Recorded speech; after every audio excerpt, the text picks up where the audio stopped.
ஒருத்தனுக்கு ஒரு ரூம்ல உட்கார வச்சு கரெக்டா 3 வேளை சோறு, அவனுக்கு ஒரு டிவி, ஒரு வைஃபை கனெக்ஷன், ஒரு ஃபோனு இதெல்லாம் கொடுத்து கரெக்டா அவன் நடுவில் ஏதாவது சில பொருட்கள் கேட்கறான்னா ரவுண்ட் அடிச்சுட்டு கூட்டு வந்து விட்டுட்டா அவன் வேற எதை பத்தியும் சிந்திக்க மாட்டான். அது மாதிரிதான் சம்பளம்ங்கிறது. தெரிஞ்சோ தெரியாமலோ ஒரு கம்ஃபர்ட் ஜோனுக்குள்ள நம்ம இருக்கோம். அதான் அழகா சொல்லுவாங்க, தூண்டிலிருந்து தப்பிய மீன். ஒரு தூண்டில் போடுறாங்கல்ல, அந்த தூண்டில்ல ஒரு சின்ன புழுகு வச்சு உள்ள விடுவோம் இல்ல, அதே மாதிரிதான் உங்களுடைய ஜாபுங்கிறது. அது அப்படியே பாரு, 4.5 lakhs per annum, 3.5 lakhs per annum, 6 lakhs per annum அப்படின்னு விடுறாங்க.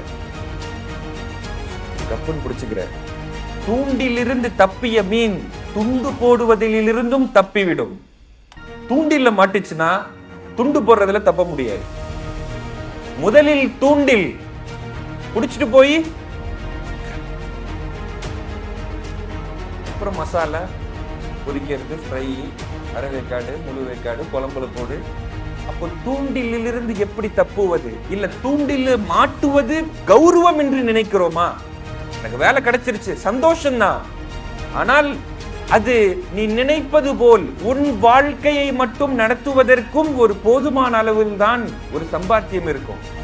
நாளைக்கு உன் தம்பி கேட்கறான், உங்க அக்கா கேட்கறாங்க, உங்க மாமா கேட்கறாங்க, சித்தப்பா கேட்கறான்னா உன்கிட்ட இருந்து நிறைவா ஒரு காசு எடுத்து கொடுக்க முடியாது. எனக்கு கரண்ட் பில் இருக்கு, எனக்கு வீட்டு வாடகை இருக்கு, எனக்கு பால்கார வருவான், இப்படியே வாழ்க்கையில ஓட்டிடுவோமா? அப்போ நம்முடைய வாழ்வு நமக்கு எப்பவுமே ஒரு குறைவான நிறைவிலே அது போதுமானதா? இதெல்லாம் சிந்திக்க வேண்டும் என் அன்பு மாணவிகளே, மாணவ சமுதாயமே. ஒரு எல்லையை வகுத்து கொண்டு வாழ துவங்கி விட்டோமா? இல்லை, வாழ்வு பெரிதாக இருக்கிறது, அதற்கான எல்லா சக்திகளையும் பெறுவதற்கு நான் தயாராக இருக்கிறேன் என்கிற எண்ணம் நம்மிடத்தில் இருக்கிறதா?